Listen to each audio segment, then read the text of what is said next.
episode 7. Number 7. Also known as 12445. Okay, let me do the math on that. No, it's not. Really, because my thought was like 7. Oh, lucky 7. That was like my thought. Yeah, in some Yeah. places, right? It's 7 is a good luck number. Over here, I'm not too sure. Isn't? I thought there it was 6. That was Now in China the lucky it's number. 8. It's 8. 8. 8, yeah. And 4 is like the unlucky. Yeah, The 'cause it unlucky sounds number. like That's why. that. Yeah, did you know that? Did you know when you go into China to certain places like hospitals, that the third floor either doesn't exist or is empty? Oh, Oh, no, I didn't realize that. Yeah, because the number 4, I don't know, like again the Chinese sound, but it sounds similar to the word of death in Chinese. Oh shit! Yeah, so that's Holy shit! yeah, and they're like, they're like fucking superstitious, man. But it's ridiculous. So- like it's, huh? I feel like it's funny though, because in the U.S. it's 13, so you will go to certain buildings that won't have the 13th floor, but but I feel like the 4th floor is way worse because like so many buildings cannot worry about 13, but so many buildings do have to worry about 4. So what do you do then?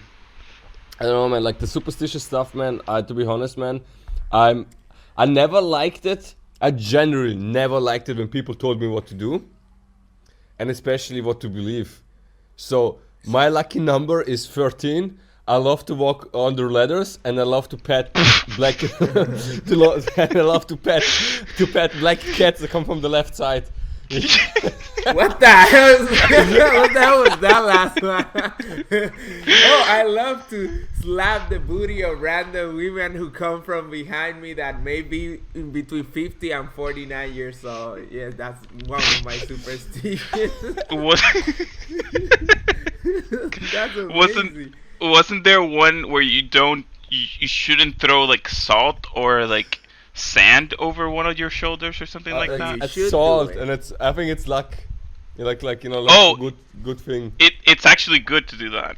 I think it's Yeah. good to do that. Yeah, If like you with spill soda. salt, if you spill salt, it's bad luck. Unless you're the person standing behind you. Maybe it's to shy away demons. Usually it's always some stuff like that. I can see that. No, But, there's that superstition. Never stand behind on the left side of the person who just spilled salt. And that one's actually really legit because then you're gonna get salt in your eyes. So okay. superstitions makes sense. Is it the real thing or did you just make it up? No, I just made that one up. But I think that's the logic behind like not walking under ladders and that kind of stuff because it's not Yeah. it shouldn't be safe or something. Yeah. But yeah, I find that thinking that walking under ladders is not safe. It's like Yeah. a bad luck thing. So that's how they get kids not to do it. And then they're like, oh, but you can throw salt behind you. No one cares, If you, if someone's driving, throw salt. Don't worry. Oh, okay, man. Like man. I just remembered something different. When I was a little kid, when you break a mirror, and they say like you have like 7 years of bad luck. Hmm. And I remember as a kid, I broke a mirror. I was like, fuck. I think I was like 6, and I was like, fuck. Shit, no. I just got started. I was like, yeah, and I was like, man, now I have to wait until like I'm 13, and then I'm gonna be lucky again. And I had it, to be serious, man, I counted the years for a long time, and then I think like in the 5th year into the bad luck stuff, I broke a mirror again, and I was like, well, fuck this shit. like how does this work? Does it add up? Does it because I like Does it start again? Does it start again? Does it add up? I was like, fuck this shit, And after that, I was like, you know what? The last 5 years, nothing really happened, so like, fuck this, And yeah, but like as a little kid, you're like, no. Yeah, I've been there. Not again. I'm not someone who's been like overly superstitious, but it always like lingers on the back of my mind, a lot of these things. And like I remember, breaking a mirror and be like, oh shit, and then be like, it's okay, that's not true, and then being like, but what if it is true? Fuck, I'm fucked up. And then it's like, it lasts, it lingers. So that's why I think like these things get passed on again and again, because like there's part of us that really like is interested in these things that we cannot explain, maybe. Oh man, but I have another question, because you're like, you're from Puerto Rico and you have more like a Spanish background, right? Mm-hmm. Yes, sir. Aren't Spanish people like super superstitious? Yeah, there's a lot of that over there. There's definitely like a lot of it, and especially older people. I have a lot of friends who are also superstitious, but there's also like things about luck, but there's also brujeria, which is like witchcraft, hexes and witchcraft, hexes and witchcraft and stuff like that. And like I remember my mom, for example, saying things or speaking with someone like around her age, also like speaking like, that happened because she stepped on some kind of puddle or something, like she stepped on some puddle that somebody else made, or somebody put something in front of her house and she touched it. You're not supposed to touch it, and it's a rabbit hole. Yeah, there's a lot of also almost like praising different saints and that kind of stuff. So through different parts of the year, there's a lot of like we have these like huge glass candles that have like drawings of different I guess people from the Bible, or like saints, or like Virgin Mary and that kind of stuff. And then so people will like light those candles and as a form of prayer to like something that's going on, or I think it's also used for the reverse as a form of like maybe like witchcraft. Although I feel like I translated witchcraft from brujeria, but I feel like brujeria is not really witchcraft. I feel like it's like a different, right? It's something, yeah, like it's voodoo. I feel like it's more like on the lines of maybe like voodoo. And then that said, it not even that far from Puerto Rico is Haiti, and I've heard that in Haiti there's a lot of that going on, or like people are like people seem to be more aware of like voodoo kind of stuff going on there. So yeah. What about you, Darko? Man, so first of all, like the Haiti stuff. Do you think it's maybe because it's more like isolated, like I feel like it's small communities. Like I feel like in small communities, like the superstitious stuff is like higher and more present than when like you go like big communities like cities. I never thought about it, but I guess I could say I could make a logical argument in favor of what you're saying, because I also feel like because Haiti's like its own island, but it's also kind of part of the Dominican Republic, but not really. And I also feel like they're probably kind of like ostracized in a lot of ways, even though they're in their own field.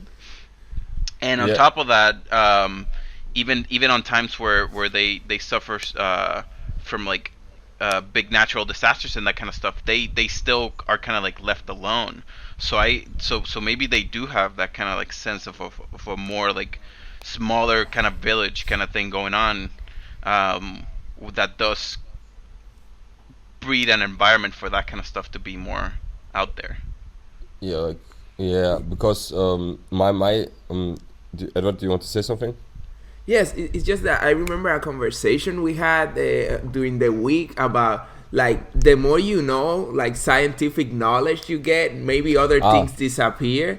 Right. And I feel like I could see a little bit of that here, like even my mom, even though I think she still believes some of these things, like it's not something she even talks about anymore, and she's got it like more techy, more connected, more stuff like that. And I feel like like when you don't know a lot of things, and I don't want to say it as a demeaning thing, but maybe you don't have all this base of knowledge about like technology and science, then you have a lot of things that are inexplicable, right? So you just fill in the blanks with voodoo or whatever it is.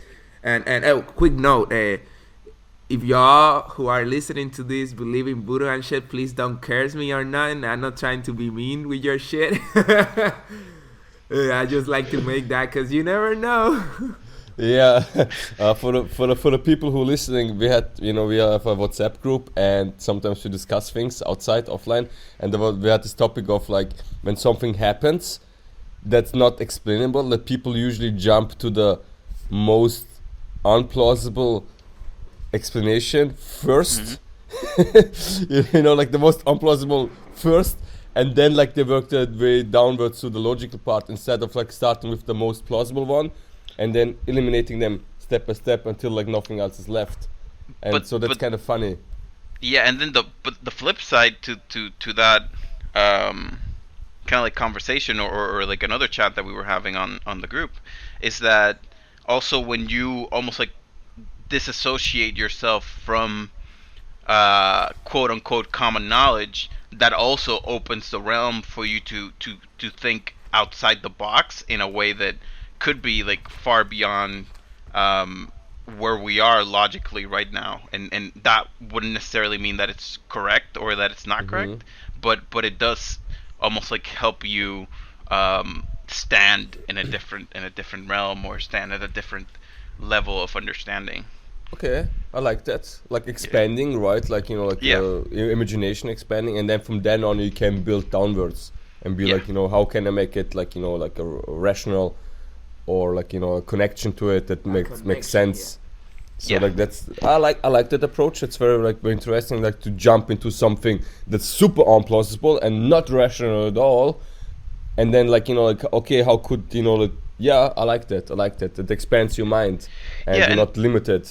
Yeah, and I feel like trying to rationalize everything is kind of like a trap, because the brain is really, really, really good at proving to you that whatever you think is true. Like if someone tells you, hey, Jerry, you're a loser, and you like connect to it, you believe it, your brain is gonna go back in time and find that one time your physical ed professor told you in like middle school, hey Jerry, you're an idiot, and then you're gonna be like, oh shit, there's two people who've said it, and your brain is gonna and your brain is gonna skip over all the other times where people were like, hey, you're really fucking smart, so I feel like almost like looking for logic can be its own trap, that sometimes you just need to like maybe look for the things that just make sense to you and be like, hey, I'm just gonna stop here, as opposed to maybe going down the rabbit hole too hard.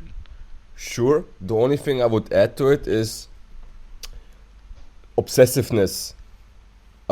Sometimes, people jump to the most unplausible conclusion first and then are obsessed with that conclusion without okay, it's okay to expand your mind, it's okay to think big and everything, but then you limiting yourself to that one big thing, and it has to be aliens when something happens in the sky, and must have been the demons from hell when happened natural catastrophe, stuff like that, right?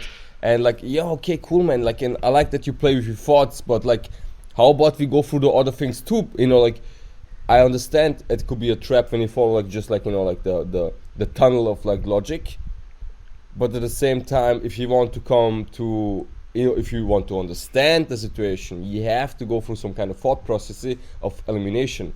You have to eliminate possibilities until you come to the thing that's this is the most likely thing that's going on, if you want to understand it. If it's about expanding your mind and everything, that's a different intent, right?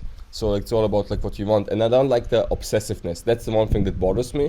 When people try to convince you that something is the case without being able to make a case. With no, you need to make some facts. In sometimes, if you want to convince me.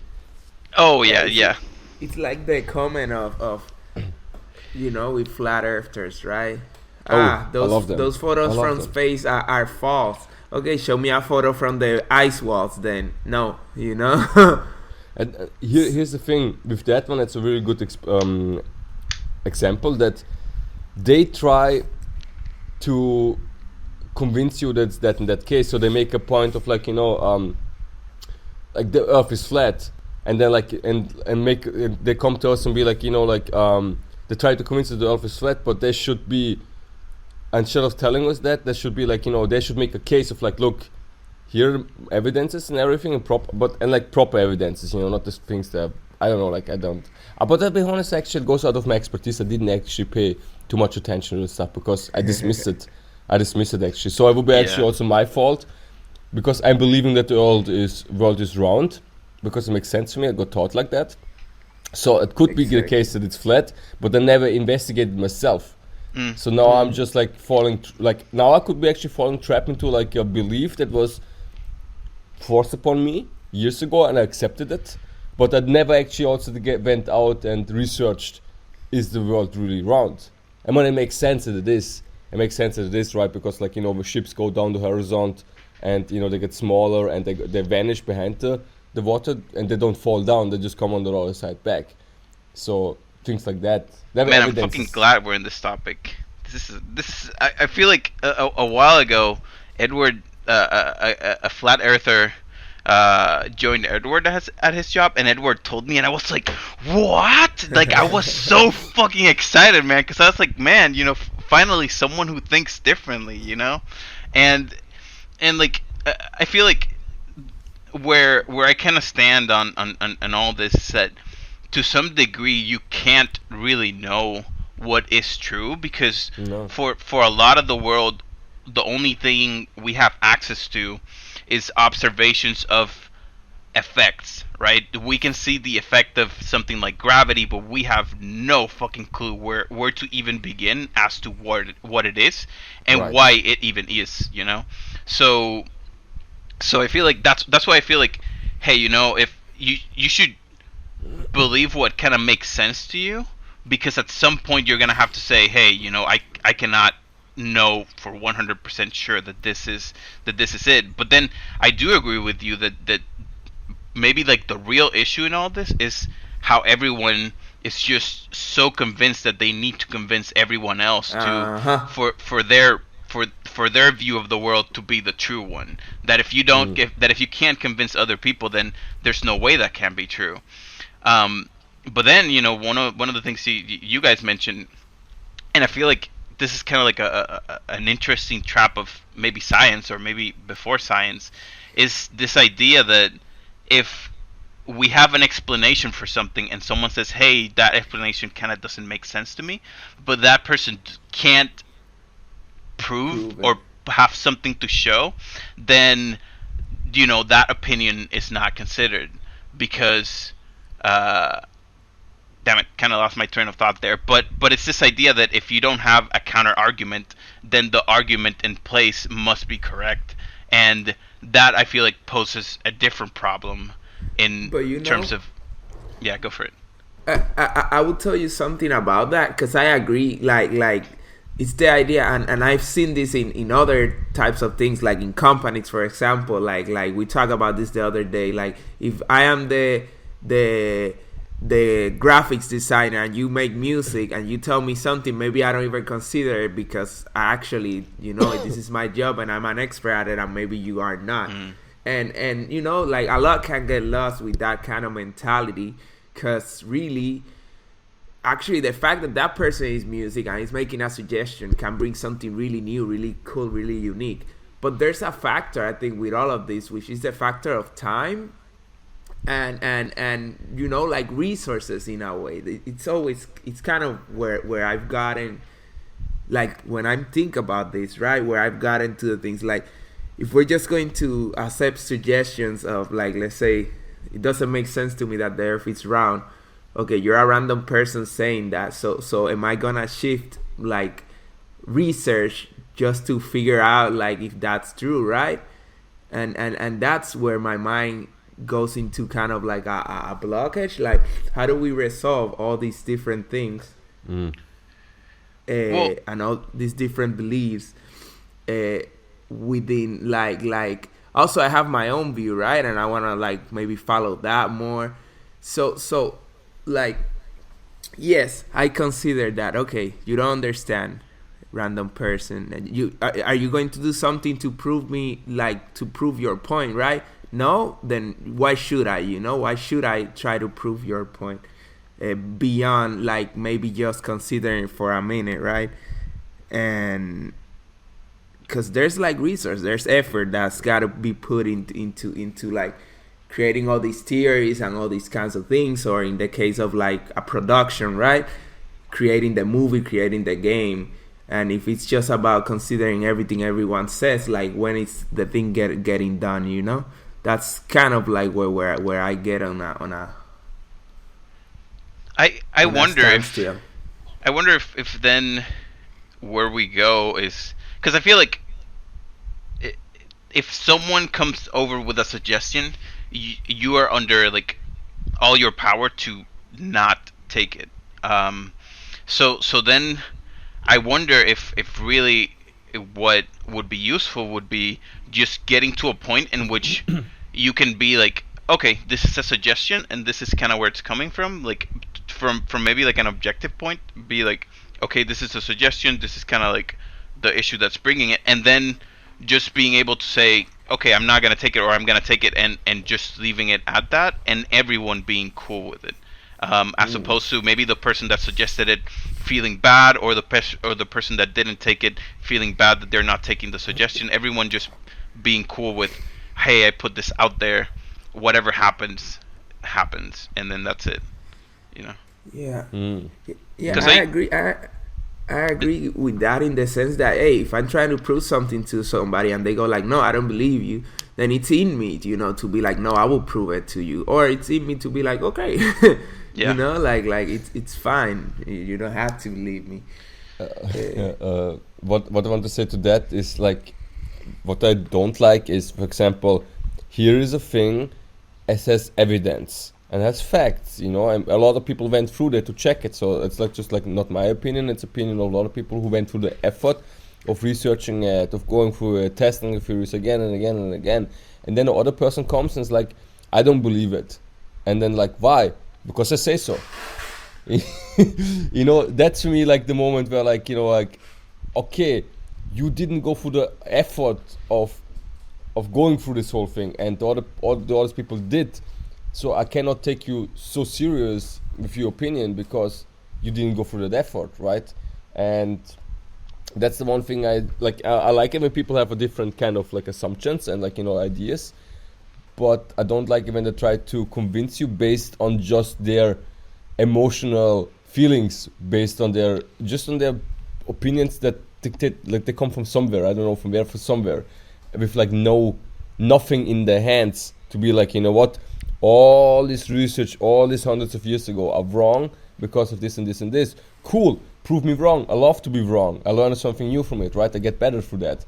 But if you come and just say like, when I ask you why do you think it is that way, because like I don't know, because I say so, or whatever. Yeah.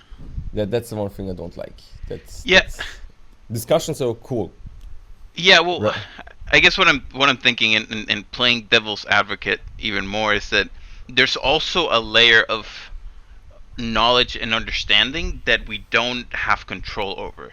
That there's a part of us that knows stuff, and we have absolutely no clue like how or why we know them. And as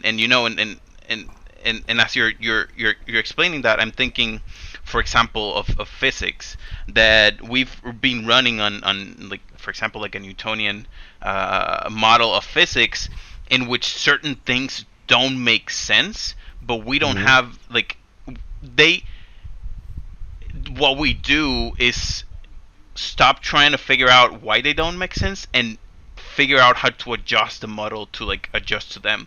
So we're kind of like at a point in which physics, which could be something way simpler, it's super complicated for a lot of people because you have one model, and then on top of that model you have a lot of adjustments and all these things to make sense of the things that kind of are not making sense anymore. And like within that same topic of physics, there's a story that Einstein, when he came up with relativity, what really happened was that he was playing the violin and he was like imagining himself like riding on a beam of light, some like really trippy shit. And from there, he came up with this thing that fundamentally changed physics, right? So had he not been a physicist or had the maybe like the know-how to prove it, he would have arrived at the right answer, but he wouldn't have been able to convince people of it, and Oh.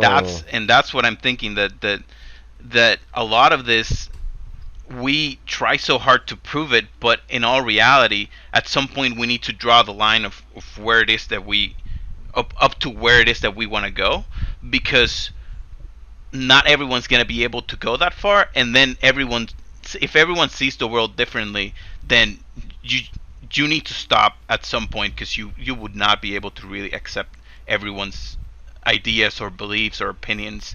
So I think maybe, like, again, maybe where we want to get to is a point where we understand that within ourselves and within other people, and then we're like, hey, you think that the Earth is flat. That's cool, and Hmm.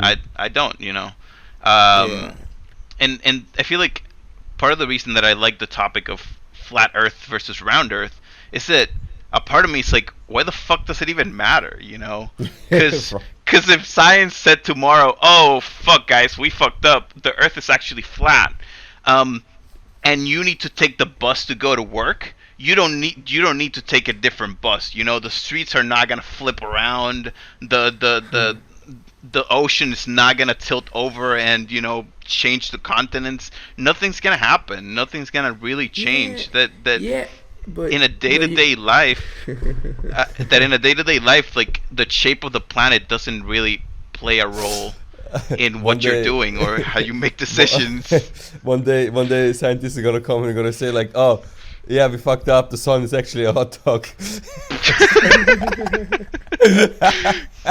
Like the Earth is like a donut. Like, yeah. oh fuck! Yeah, the Milky Way is actually a milkshake. Like, I don't know. Like whatever. So But you're right. It doesn't matter. We're still gonna live. How we gonna live, right? yeah, and Yeah. none of us like flies planes. None of us like drive boats. No, we don't. We generally don't have to worry about accidentally bumping into the edge of the planet. Yeah.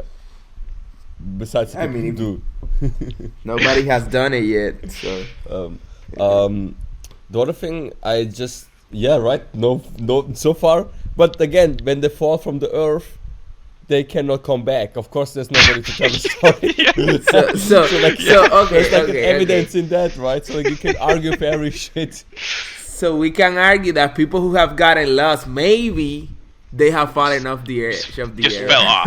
Maybe. They're What gone. if They're like fucking gone. what if like the edge moves? What if the edge moves and sometimes just people are just like walking around home and whoop, bye. It's like a And hole. It maybe yeah. it's like this new game, Donut County. There's a hole just moving around. But maybe, maybe when they fall from the earth, they actually land like on a different surface, and they're Ah.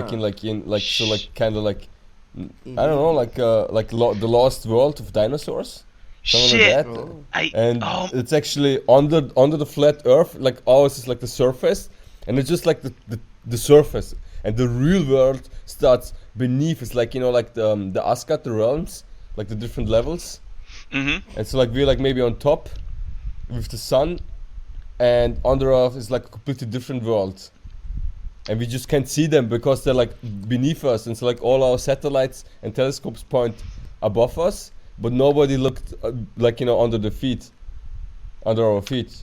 So like under our world might be another world. Darko. Or a What turtle.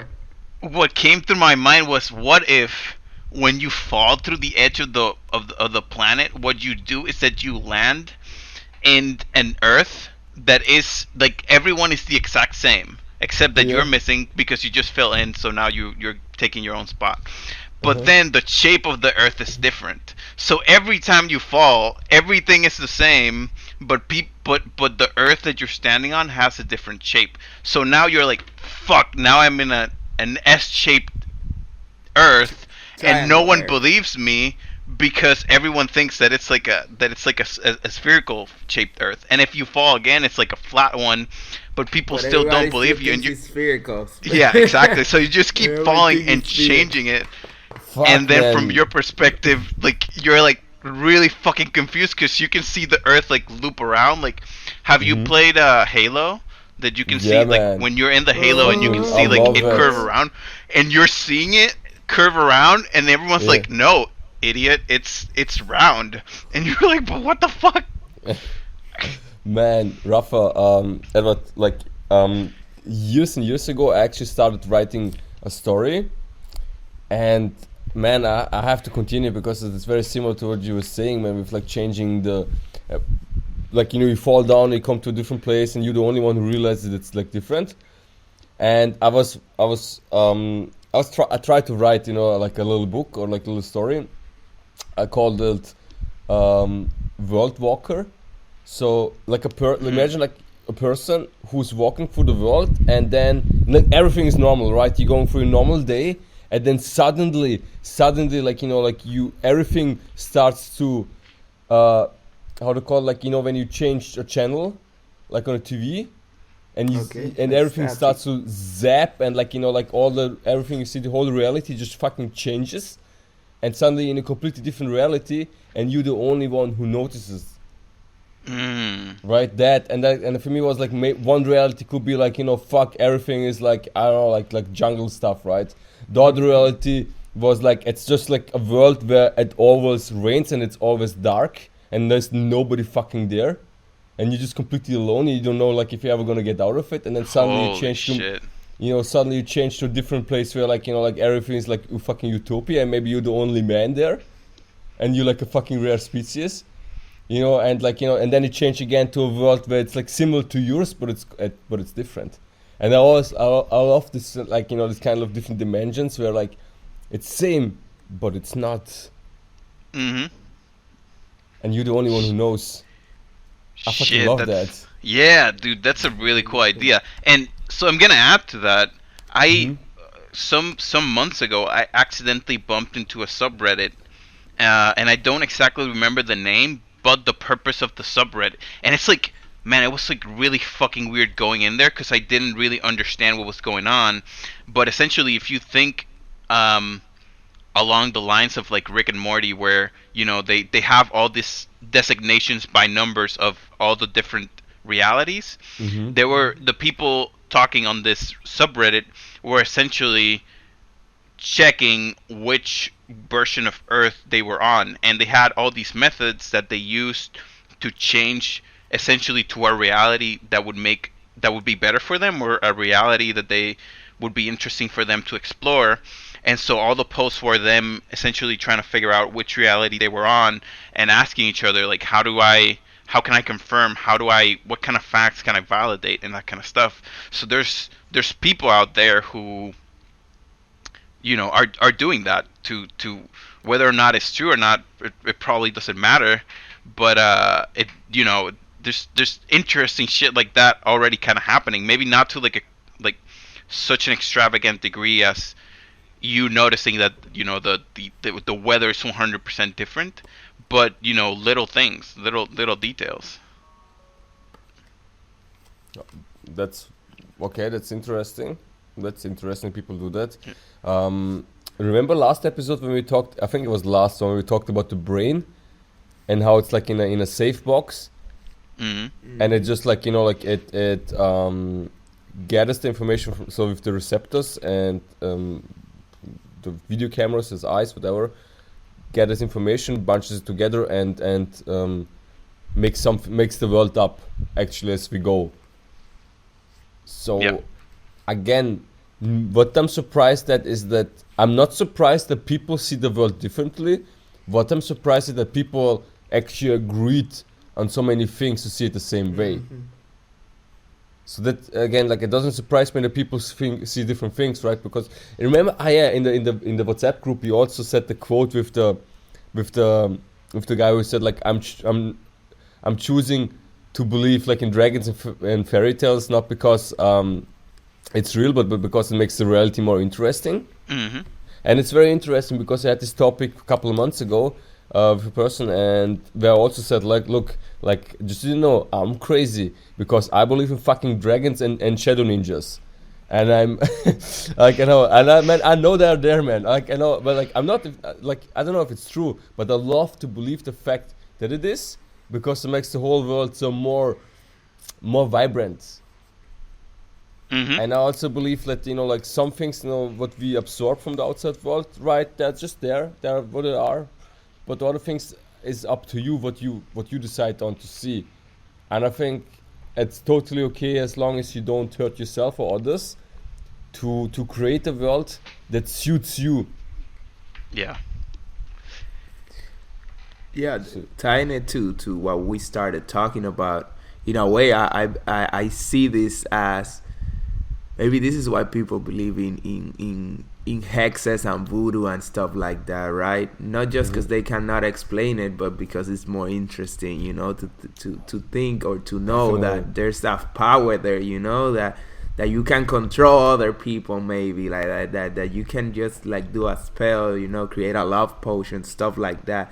That maybe that thing in your house that fell didn't fall over because the earth is moving or whatever. Actually, some kind of spirit is hanging around your house, you know, protecting you maybe, or scaring other people, Yeah. whatever it is, right?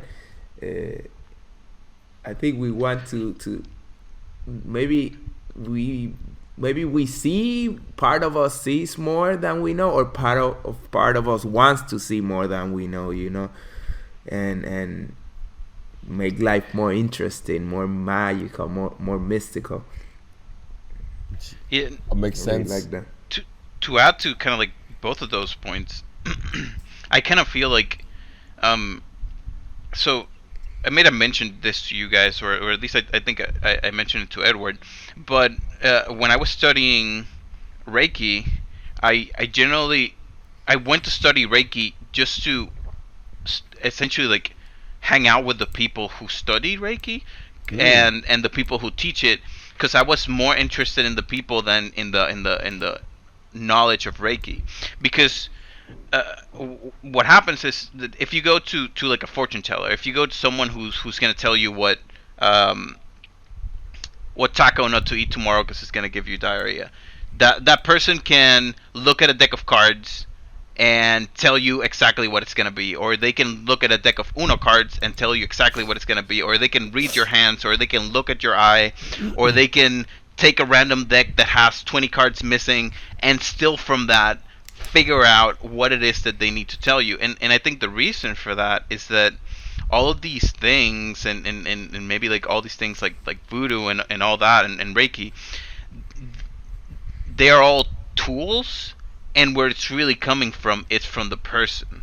That what what's really happening is that you're helping your brain tune into something or gather information that you're generally not aware of, and you're using all these like tools or cards and making them be the ones that are almost telling you, because to some degree you don't believe that you can tell the future, but you do believe that the cards can tell you the future. So it's a lot easier almost like for the brain to be like, oh, okay, I can have this information, let me start pulling data and giving you the stuff that you want to know, and or let me start pulling data, and when I use this love potion on this person that I like, I'm gonna pay more attention to the things that are affectionate that they say to me, as opposed to paying more attention to the things that are not affectionate. And then it's like, oh shit, this is working. And then it maybe even changes your behavior and how you are towards that person, and that person does fall in love with you. But it's not because of the potion, but maybe because of the fundamental change that happened in you because you believed in the potion.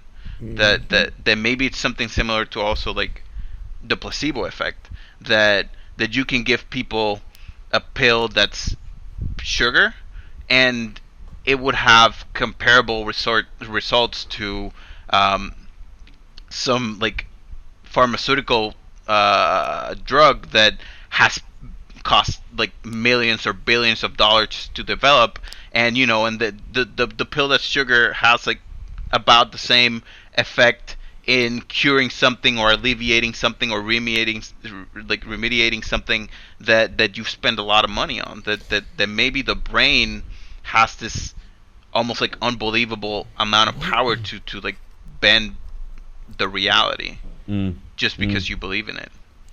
And we Just just need because like you have a tool then. magic wands to access that power, you know. Yeah. The picture of the magic Catalyst. wand, or the idea of the magic wand, I think that's what it represents a lot of the time. Like, the power is in the wizard, right? The magic wand is just the channeling, and Directed. like maybe that's what the cards are, you know, for the fortune teller. It's just like this catalyst that they can use, because, you know, otherwise they couldn't believe like they could do it. Both of you are fucking awesome, because like how you explained it now makes actually sense. Fucking cool, because we are. That's the mind-blowing thing about being alive, right? You're part of the universe. This whole thing, right? And if you're part of the universe, you also have this in yourself, even though we don't believe it, or we're maybe not aware of it. The potential energy of the universe is in us too. It must be when we're part of this whole shit. Like, it's like no way around it, right? And so if the potential fucking infinity energy of the potential of the universe is in ourselves, I wouldn't be surprised if we would be able to change reality to our will, if we're able to channel it. And as you go back to the tools with the cards, they're not really telling you the future. They're just telling you like a possible outcome for a situation, and then you fine-tuning yourself to it and channeling more yourself to that direction, and then you make it actually happen. So they're not telling you the future, they're telling you just something, and you dictate or direct yourself in that direction then, and follow that line. So that makes a lot more sense than, because like telling the future thing, I don't really believe in that strongly, even though like all of us have like moments of like we know what's gonna happen from, and this knowledge is from somewhere, which also ties back to one thing that like, I don't know, like in science they talk about like, you know, the time, you know, when we talk about time, that past, present and future exist all in the same moment, which is actually fucking amazing, because when you think now, this moment that we're living now was a second ago the future, and a second later it's the past. So like you know, like a millisecond, whatever, you know, you can dial the time, you know, chunk into smaller pieces, right? But like every moment is a present, is a future and a past at the same time, which is kind of like crazy when you think about that, you know, like I forgot very much you want to go with that direction. There was something that I got completely lost. Like, Edward, what was the last thing you said with the channeling? No, it was the channeling. Yeah. Actually, I will say something else. You know, we've probably heard or read so many times about people talking about successful, quote unquote, people saying like, "Oh, this person said something that changed my life." You know, like that those simple words like set me up for my entire career, stuff like that. And like, where's the magic there? You know, is it in the word? Is it in the person who said the words, or is it in the person understanding that, oh, actually, yes, I can do it. You know, I can go this way, and then just like that simple mental shift that happens in 1 second goes like, oh, okay, now my entire life changes, you know, and follows this path, and I create all this because of this understanding. But you know, there's the magic, you know, it's like opening gates in the brain. Want to say a similar thing to that. Like restrictions, removing like chains from yourself, and being actually more and more able to use your power that you have, the potential energy of the universe, more and more. You can see that. To add to this, go for it, Edward. Go ahead.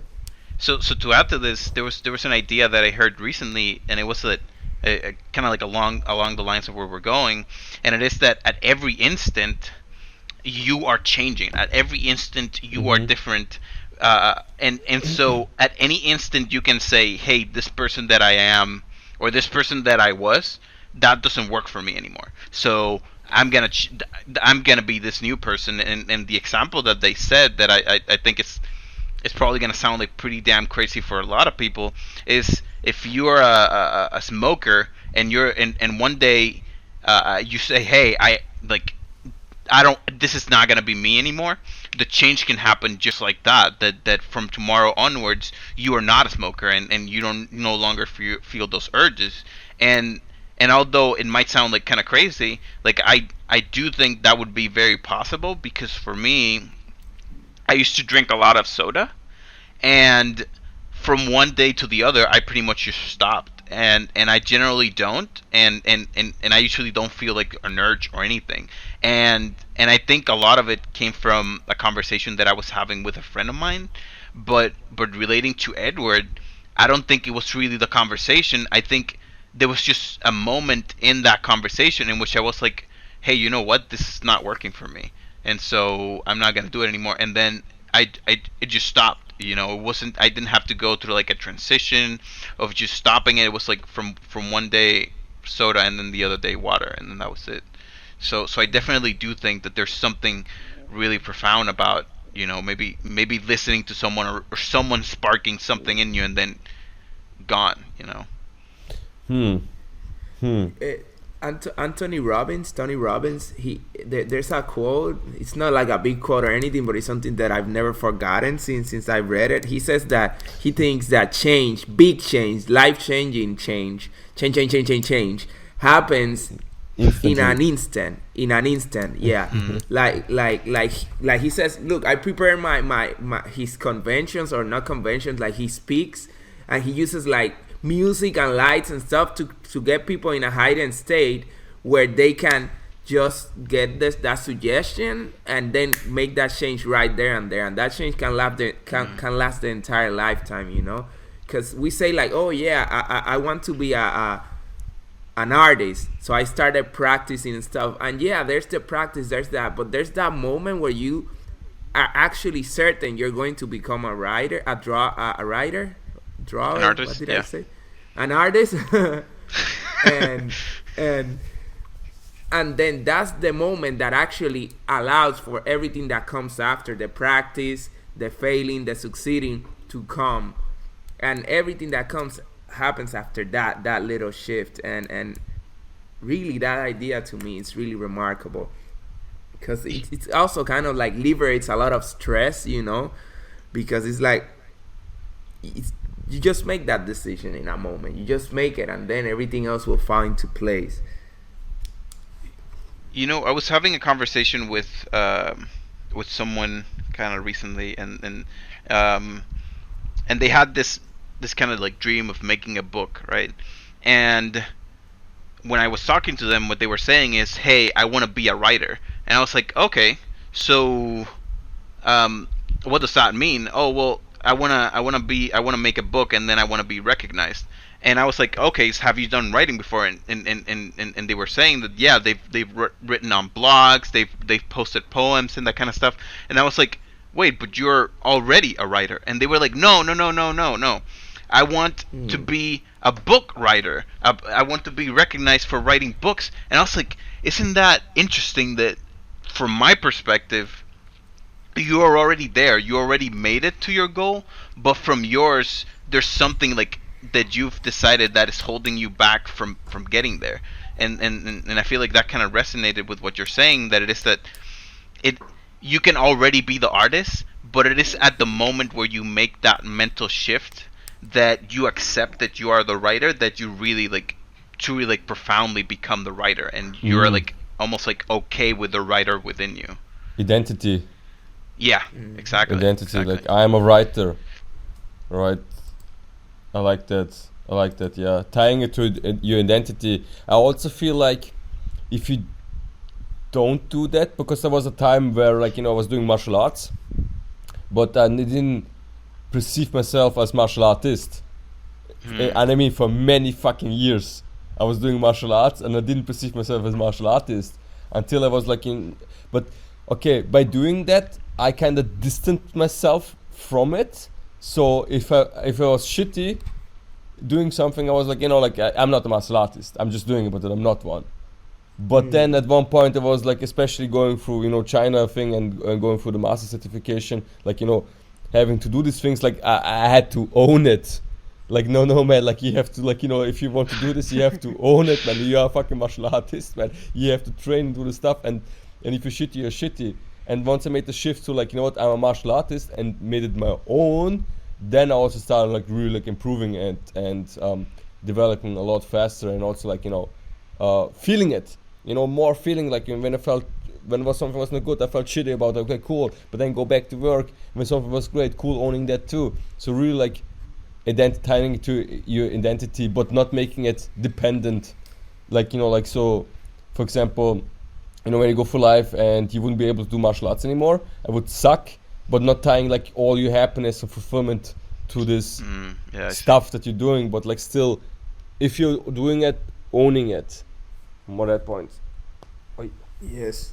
And to add to that, like, wording is important, right? And definition inside of you, more than anything, it's important. Like, what does it mean? Like, okay, now you own to it. You're a martial artist.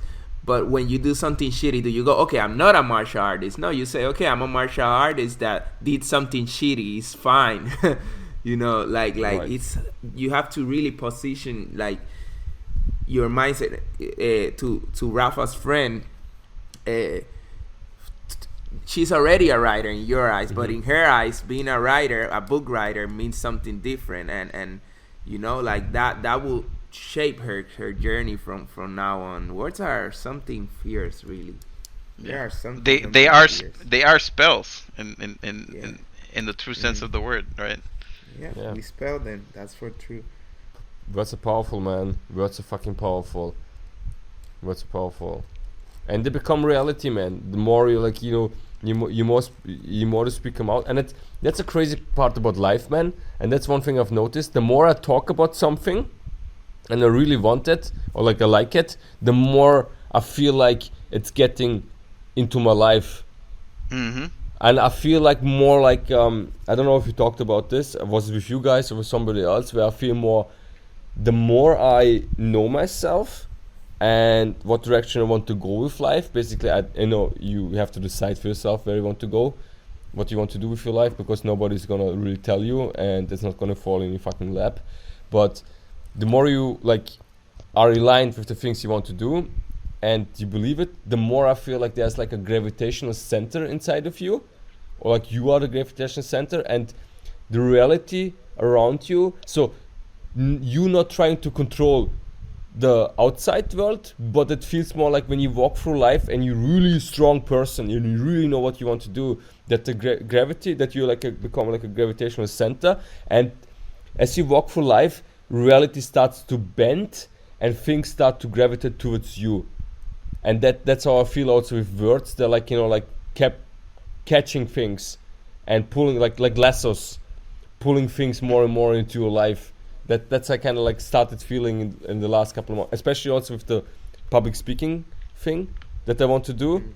And then one thing, like, I want to do public speaking thing, and then I see this Mind Valley video, and going out there as a volunteer, working for these people, being behind the scenes. So I feel like it's coming towards me, and I don't have actually to put a lot of effort for seeking it, but it's getting pulled into my world, and just by me actually speaking the words out and believing in them and becoming this center of gravity. That's kind of how I've started feeling in the last couple of months.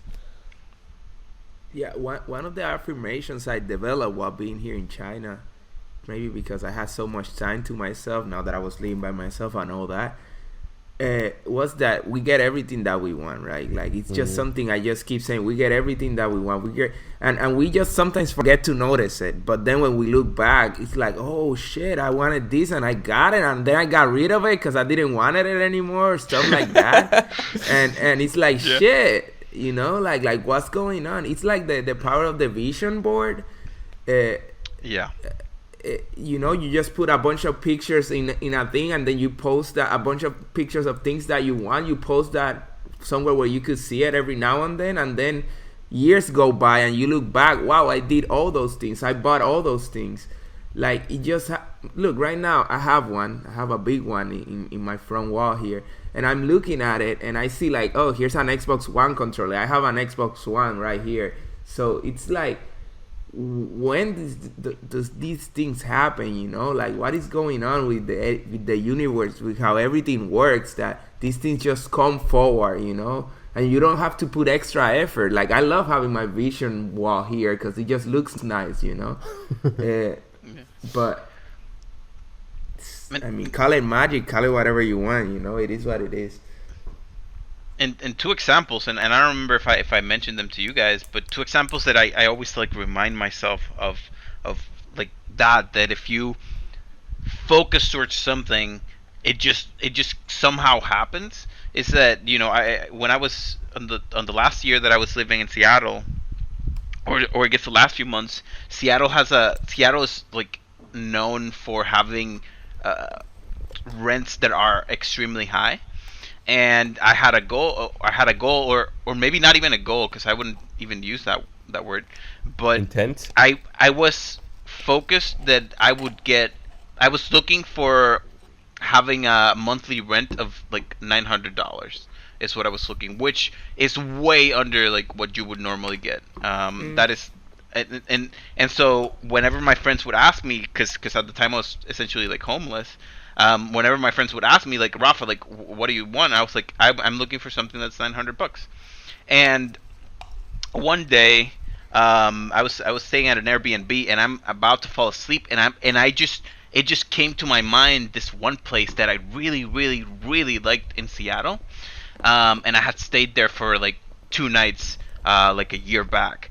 And so I reached out to the host, and I was like, hey, I'm actually gonna be in Seattle.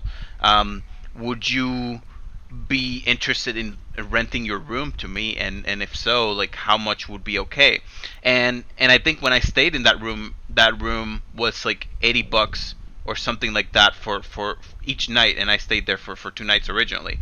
And when I spoke to her, she said, oh, because we had like a pretty good relationship, and she was like, oh, I can do it for, like, if it's for you, I can do it for like $35 a night, I think is what she said.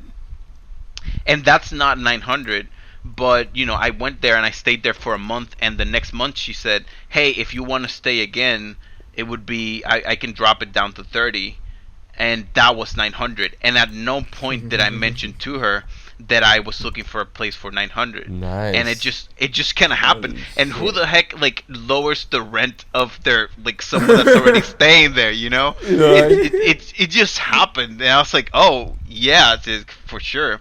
And you know, Who the hell? and I couldn't have stayed at a better place. Like, the place was exactly where, like, the bus that ran right in front of that place took me to the 2 places that I mainly went to. It was like pretty much a straight shot, and it was like a 10-minute walk away from where my pretty much like best friend from Seattle lives, and the gym that I was going to. So it was like the perfect spot pretty much, and then also for the price that I was looking for, you know. And at the same time, to I feel like add even more confirmation to all this, whenever I would talk to people about like dating someone or anything like that, I would always be like, hey, you know, my part of my issue is that I don't wanna, I wanna just do whatever the hell I want. So I don't want someone who's like there nagging at me all the time for and asking for explanations about what I'm doing and what I'm not doing and all that kind of stuff. And people were like, Rafa, I think you're kind of asking too much, you know. And then, you know, I went to visit some family in the Dominican Republic, and it just so happens that my sister introduced me to a friend of hers who was that, and I feel like way beyond that idea, that it was someone who was like really okay with me doing my thing, and extremely accepting. And you know, like, the fact that happened, and the fact that I went to like visit family, or the visit to the Dominican Republic after so many years not being there, and all the things that happened between like me and her friend meeting like all the things that aligned for all that to happen. It's like, hey, you know what more proof could you need, Rafa? Like, here's like two really big examples of asking for something that seems outrageous, but then no, it's very possible. Yeah, Ask I love and you it. shall receive. Really, Mm-hmm. it's I like love it, that. It's man. one of my favorite quotes. What you seek is seeking you. Ah, right, right. I like that. Pull Well, out, like, pull out, what about then? pull, pull out one, Darko. You have to throw one now. Come on, come on, come on. Uh, you No mean pressure. things that happen in alignment, or you mean seeking You certain gotta things? you gotta come up with a quote. You gotta come With up a with a quote, with dope a quote. quote. Yeah. We Oh, both stole ours, so but you have to come up with an original one. Because you're the speaker, right? like oh man, fuck. Like, but here's the thing, like with life, right? I feel like when somebody asks something from me, and here's like the asking part, right? I feel if you ask and expect, then you're not gonna get it. I feel like when you ask and you just go with like you let go of the control of an outcome. So like let's say for example like you wanted a certain girl, right? And like I want a certain girl in my life, and I'm like like, but I'm gonna really like go look for her. I believe that that's the wrong approach. I really believe that Mm-hmm. ask, throw the words out, and whatever comes back comes back. That's how I kind of feel like like putting the intent out, but not trying to force it. You're not trying to force it. More or less Yeah, following the flow thing. That was not yeah, I a quote, agree but with like, that. but like, you know what I mean. I just want to say that. We could make that into a quote. Yeah, just Ah. because Yeah. what you're I saying. was about to say that's a long ass quote, but alright. Because really what you're saying is. Maybe we can work it out. We can write a short Essay. Well- out of a story. Edward, you are the copywriting expert here. Yeah. So right? so we can make this work. it work. No, but I think what you're essentially saying is hey, put your intention out there, and don't force it. Cause and I maybe like believe, maybe there's another word to like word it, but trust that thing is happening, that thing is gonna happen in the best way that it can happen, and period. Yeah. But yeah, I definitely feel like sometimes we want something and we want it in a very specific way, Mm-hmm. and we just start tripping ourselves up and then when we look back, it's like Edward was saying earlier, it's like, oh, I already had this thing, I got this thing years ago, but you know what, I threw it away because I actually didn't really want it when I got it, or maybe I didn't recognize it for what it was when I got it. That's plausible. Plausible Yeah, because it's like- sometimes. Yeah, Go ahead. I just want to. Sometimes we're so narrow-minded because we want really like something specific, really fucking specific, that we don't see the broader picture. Like for example, like in a other person, we want a person that's like that, and then maybe one or two attributes, like or stats are not the thing that we want, and then we don't see the whole person. We just see these little things that we want, but we don't see the whole picture, and then we don't see it, and we move on, and then we look back and we're like, hey, there was actually this person that I had really good connection with, and I think I'm just an idiot. Yeah. Yeah. Yeah, you just skipped it over. Yeah. Yeah, just like skip like on a TV, zap. Yeah. Yeah, fuck. Like, for relationships, which I think it's where it's very apparent, like what we want and that we get what we ask for.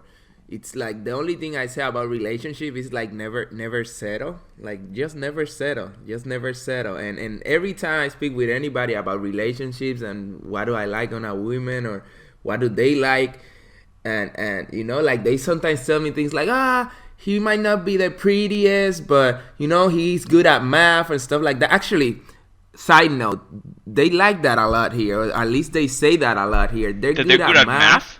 Yeah. I heard it from different women. They like that shit. They use that Wow, as man, as isn't the an world appealing point. interesting, dude? Yeah, Isn't the world interesting? I heard it in different times by different women, as something that is appealing to them, or at least maybe when they're growing up. I don't know how long it goes, but Yeah, I heard it. I feel like the math part is more like, I think what they're into is then it's super funny, right? But I really think what they're into is like high intelligence, and math is just a way to measure it. Being like, oh, this person is good in math, that means they must be intelligent. That must mean they know how to go through life. You know what I mean? I think that's more like that is on the math is on the surface, and the other things are actually the parts that are looking for, like high intelligence and like a person that knows what fucking is doing.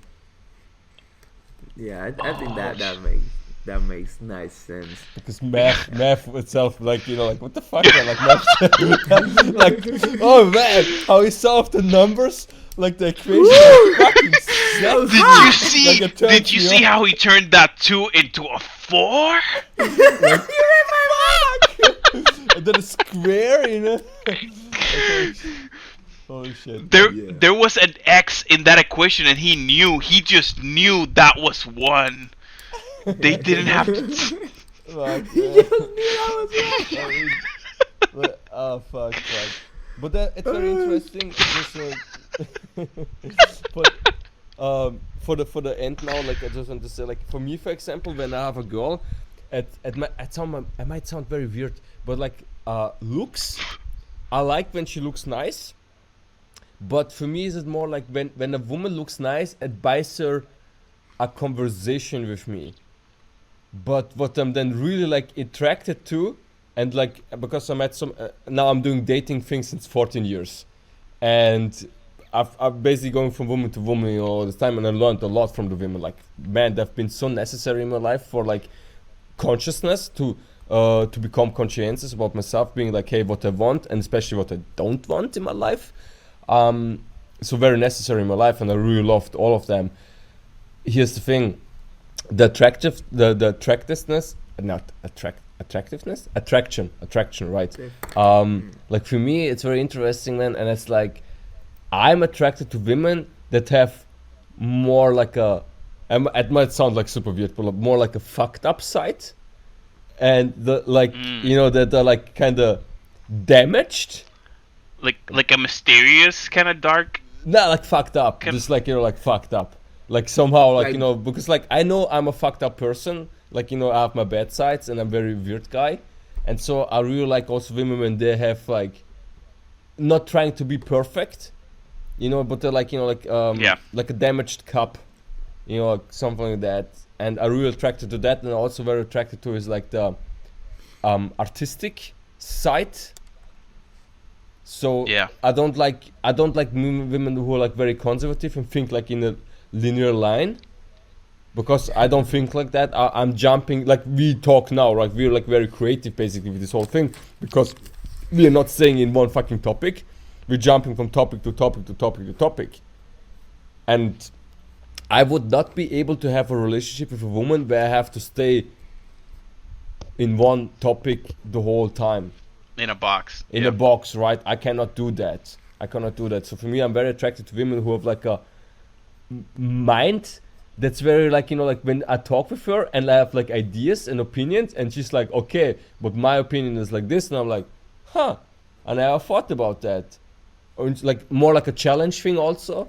Like, I love to get proven wrong, and also be like, you know, I don't like it when she's like very agreeable, too much agreeableness. Like, you know, like what was saying, I like it when she comes up with more, you know what, I think you're wrong, and actually stands her ground. So I really like strong women who are like fucked up and like, you know, like, and like kind of I really like those women who are fucked up. Kind of crazy. That quote is better for the other thing. You can use that one instead. Well, but it's like self-awareness, man. Because at one point I realized, man, I'm a crazy guy. I'm walking through the world, and we're all somehow crazy. But I have my certain crazinesses, where like, oh, in that case, I need somebody who's as nuts as I am. You know, because like, for example, I would not be able to stay at one place for too long. I have to keep on moving through the world. Maybe a couple years here, maybe a couple years there. So I need also a woman who's like, you know, same willingness on being like, you know what, fuck this, I'm gonna go with you now to Sri Lanka or like whatever, or to Antarctica. and stay there for a while and do some stuff, and that's why I need some like, I know for myself that's what I need and what I'm attracted to. It's really, again, physical attractiveness is cool for like a conversation, all the stuff, but like the mind has to be not normal.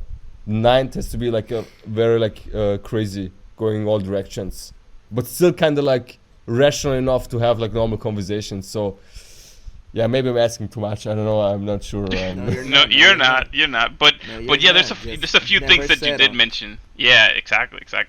And there's a few things that you mentioned that I was like, yeah, you know what? I do find that those traits actually really interesting. And you did mention it a couple of times, but man, there's definitely something about the mind that maybe like the attractiveness and certain of those things kind of help get your attention, but then when it comes to the mind, that's like the ceiling deal, and I definitely feel like that's the case for me. Yeah. This is right, because humans are good about reproducing if we just allowed ourselves to actually see what we like and just take what, not take, but go for what we really like, and not settle on just like a nice butt or a nice pair of boobs or something, because like that only will take you so long, really. Right, because tits are not indication for a healthy relationship. Ooh. Right, but it is That reaction. Wow, you're just popping the quotes like there's no tomorrow. That is a good quote, actually. Yeah, that is amazing. That is a fucking nice quote. Now that you say it. Oh fuck. you know, I there's think with that we can leave it there. I think. How are we feeling about it? Sure. If you want to throw something last one out. Oh, one more thing that I want to mention on this topic, and then we can end it. I was reading Atlas Shrugged, like so many years ago, and I told Edward about this. There's a quote in Atlas Shrugged where two of the main characters are talking. It's like these two guys that are like millionaires, if not billionaires. They're doing a lot of stuff around the world and moving things forward and all that stuff. And they're having this conversation about. I think the conversation started talking about this guy who like had a lot of money and he was using it to like buy all these women. And so the two guys, as they're going through the conversation, they get to a point in which they essentially get to the conclusion that you can define a man by the women that he has with him, by the women that he has by his side. And when I read that, that's like where I ended the book. I didn't even finish the book because I feel like now in retrospect, I feel like that was why I was reading that book. I don't even read books. And that part, like, I feel like really like messed with my head, but not because I felt like that was like that I would be judged for who I was dating, but because I had a realization that whoever I went out with, I needed to have a level of respect for them that I didn't even know what it meant yet. That I was like a level of respect so far beyond what I understood so far that I feel like it just essentially like changed the whole concept of like dating or going out with people to such a degree that for a long time, I was like, that was like the defining line, that I was like, is this person someone that is really like challenging like my view on the world and challenging like where it is that I stand? That is this really a person that is really like moving me forward, and am I moving, like helping them move forward? So yeah, that's kind of like what I wanted to mention.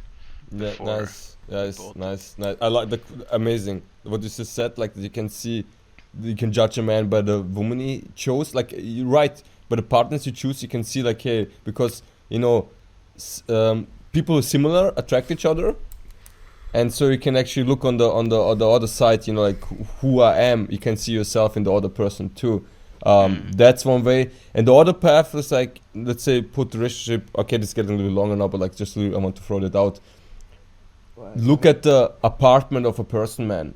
Like, you know, when you date somebody, like when I go to a girl, man, and she's like fucked up and messy, that might be like a fun night, but not like a long term thing, right? But and again, when I go to apartment and, for example, there are like no books there, there's like nothing that indicates that she's actually stimulating her own mind, then I know she's not gonna stimulate mine. And that, again, like to the challenge part that you're saying, you know, like, I think for people like us, then nobody needs that. Not everybody needs that. Not everybody wants a woman or a man who challenges them. Not everyone needs that. But in case like for us, we need that. And that, again, self-awareness, man. You have to know who you are and what you want and what you need. D'accord. So now that you say that, what if she lives in a library? That is even more questionable. I don't know about that. Bro, that's like extreme, like, you know. I mean, why she live in a library though? like she sleeps in the bookshelf. I'm not sure, man. I'm not sure if I can live with like an extremeness, because like moving, for example, would be, I love to move, right? So I'm also like a very touchy person. And when she's like totally into her books, then I'm not sure if she's doing enough of moving with her body, and then it loses like the attractiveness in that direction. Then the mind might be fuck, I'm losing my words. Be good, but like then the physical aspect is not maybe so there, because if you have time to read so many books, man, then you're neglecting other things in your life. So like I don't know, like you have to know self-awareness, man. I want a couple of books, man. Counterpoint. She lives in a library, but she actually cannot read. But then it's like she just hates books, but she lives in a library. Why would you do that? Like, then she's like a masochist, you know? Like then she's like, you know, very fucking. I don't know. That is too crazy. It's a mystery. Why does she live in a library? Does the librarian know she lives there? What's going on? I'm not sure. Does the fish know that she is in water? And with that, this was officially casually. Yeah. Episode 7. Okay, so people, for the people listening, that's how we roll. Okay, so we started the episode with something, and then we roll, and then we roll out. That's just like for everybody who's listening, man. That's what you're gonna expect in the future. We ourselves, we don't know what we're gonna talk about. Things don't just forget happen. to tell Here's your grandma's note. neighbor I had to 73 subscribe. questions Yeah. I wanted to ask during the podcast. 73? Because of an idea. 73. Because of an idea I got from a video that I watched, and I have that in front of my face all this time. I haven't asked a single one. Okay, so this is what we do. Do you guys prepare? Like, so you prepared? Did you prepare something, Rafa? I had a question, yeah, Did you ask? but I've had it for a while. No, I didn't ask it. I forgot. Like every time, you know, like I'm seriously, like I'm just making my coffee and sit down, and then and then we roll. Like I never think about something. I mean, we are prepared, so we do a good show, even if we don't use our preparations. That's Right. how I see it right Yeah, Better safe than sorry. definitely. So Alright. don't forget to tell your second, third cousin to subscribe. I don't Yeah. even know if we have a subscribe button, but smash that shit. Yeah. Smash that. Not Break yet. it. Don't let anybody else use it after you break it, alright? It's your button now. Keep it. Own it. Own it. Keep it. Like, you know, like. Make us call the web developer so they fix Yeah. it after you smash it, Well, alright? and if you really, really like the show, make a tattoo with like OC, like on your knuckles, like In and, Times New Roman. yeah, and just show it to everybody. Okay, guys, I love you. People who are listening to you, people who listen to us, they must be also nuts and crazy. I don't know, like, you know, why would you listen to us? I guess we're quite funny. I gotta because we talk about cool shit. A little. So like people, so people to listen to us, we appreciate you and we love you, and you're the right kind of crazy person, and I don't know, maybe also a little fucked up to listen to us. So that's a giving and taking, yeah. Let's go. Thank you so much. Yeah, thank you. Okay, in that case, see you next week, or hear you next week better.